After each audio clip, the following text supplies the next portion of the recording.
Il était important d'aller en province Nord. Pourquoi? Parce qu'il y a eu des initiatives qui ont été des réussites.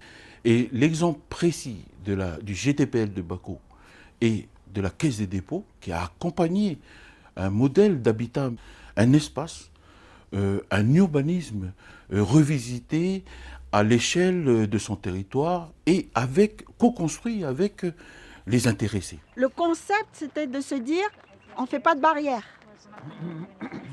Vous avez quand même des familles qui sont nombreuses, qui peuvent accueillir leurs parents.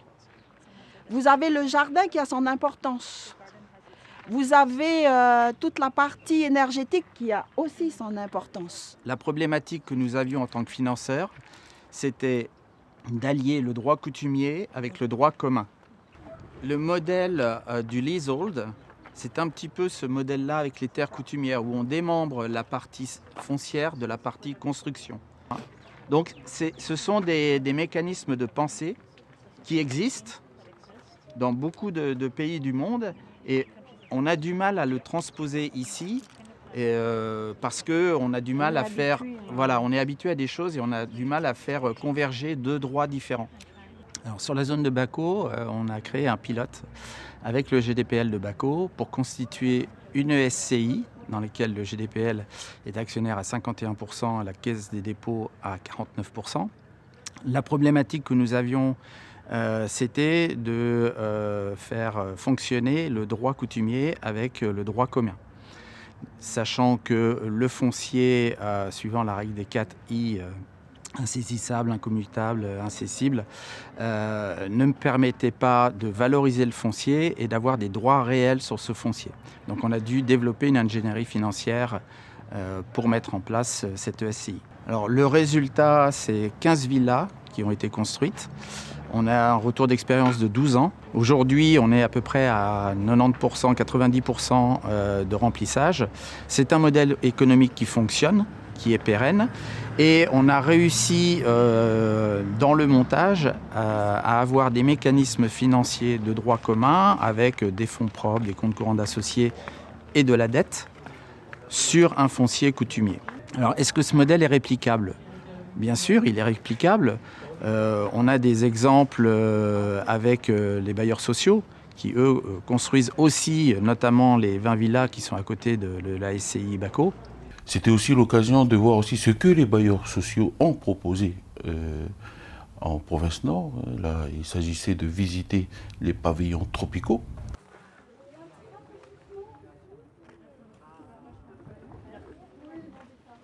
Donc le Fonds social de l'habitat est vraiment très heureux de vous accueillir aujourd'hui pour vous présenter cette opération donc, de pavillon tropical Nord qui aussi permettent de développer les filières d'écomatériaux, donc des matériaux locaux.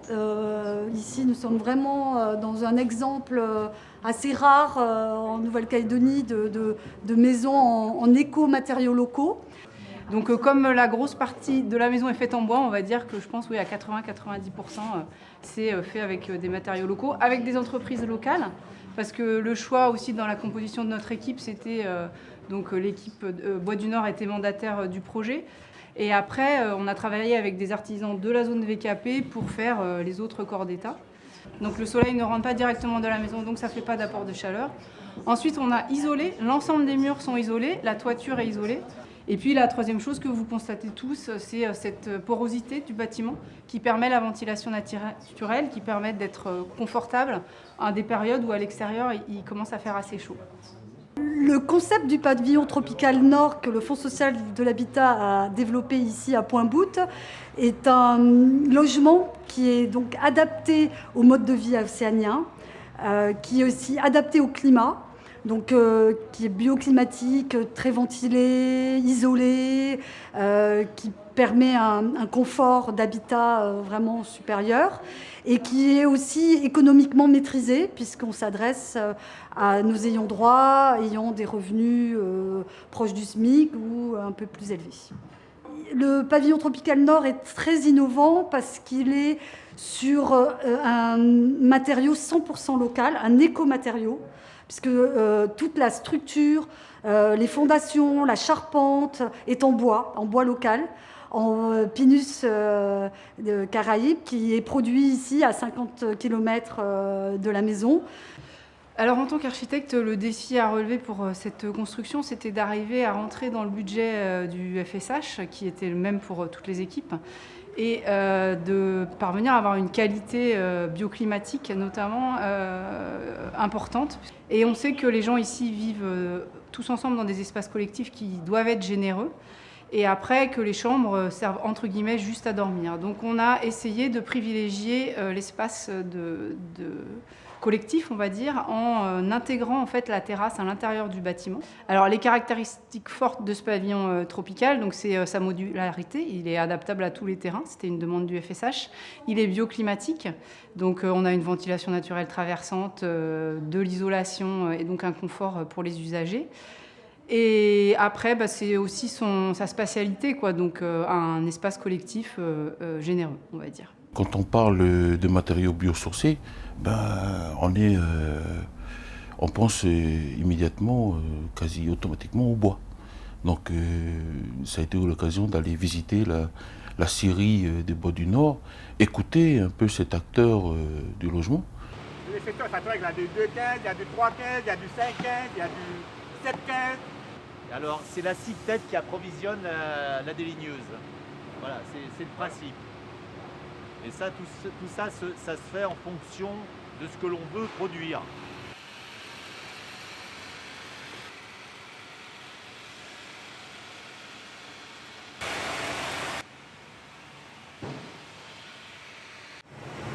Pour optimiser au mieux la grume en fonction du diamètre, il va sortir soit des plateaux, soit des plots. Voilà. Ça, c'est lui qui le voit en fonction. Soit il y a une visuelle qualité qu'on va voir, soit c'est en fonction du diamètre. D'accord ? Il faut savoir que la scierie, elle a un rendement de 50%. Ce qui veut dire que tout ce que vous avez à côté, là, ça va en connexe. Les connexes, ils vont me permettre de le valoriser en paillage ou directement de le valoriser dans mon combustible pour chaudière.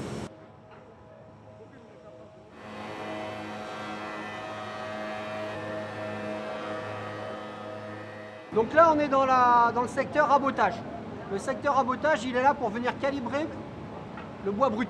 Une fois qu'on l'a séché dans le séchoir et qu'on la passe à la machine, on va avoir d'autres singularités qui vont soit réapparaître par rapport à un contrôle visuel. Ce qui permet en fait de classifier les différents types de qualité de bois. À partir de là, une fois que le collier est passé, on va faire une coupe de propreté et on va le passer au traitement. Aujourd'hui, Bois du Nord emploie 36 personnes. Donc on est présent ici à la scierie, présent à Ducos et on a un point de vente à Connay.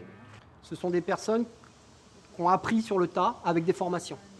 Voilà, ils ont appris et après on les a accompagnés. Ce sont des personnes qui se sont intéressées et qui ont monté en compétences par leurs actions et surtout par leur volonté, leur motivation. Ils sont totalement investis. Et c'est une véritable qualification. Être bûcheron, c'est pas simple. Hein. Et maintenant, tout le personnel n'a pas subi, a été soumis à des formations. Et tous ont des qualifications, mais des qualifications bien reconnues. Et donc là, on a fait le nécessaire il y a 5 ans, je crois, à peu près. Donc ce Pinus calédonien, aujourd'hui, il peut être utilisé, c'est le cas ici d'ailleurs, en bois de structure ou de non-structure, selon le cas. Le gouvernement a décidé d'inviter nos homologues de Polynésie française qui puissent venir nous partager leur retour d'expérience et aussi leur expertise. C'est quelque chose qui me tenait à cœur et qui tenait à cœur au gouvernement. Donc c'est une politique qui est mise en place pour essayer de conserver les gens et à pouvoir absorber quand nous avons des gros événements climatiques. On va livrer 40 logements par exemple, ça diminue les chiffres. Sur certaines îles, 15, 17, en partenariat avec les maires. C'est sous forme de bons matériaux. Nous, notre job, c'est que dans la partie législative, toutes les décisions se prennent là.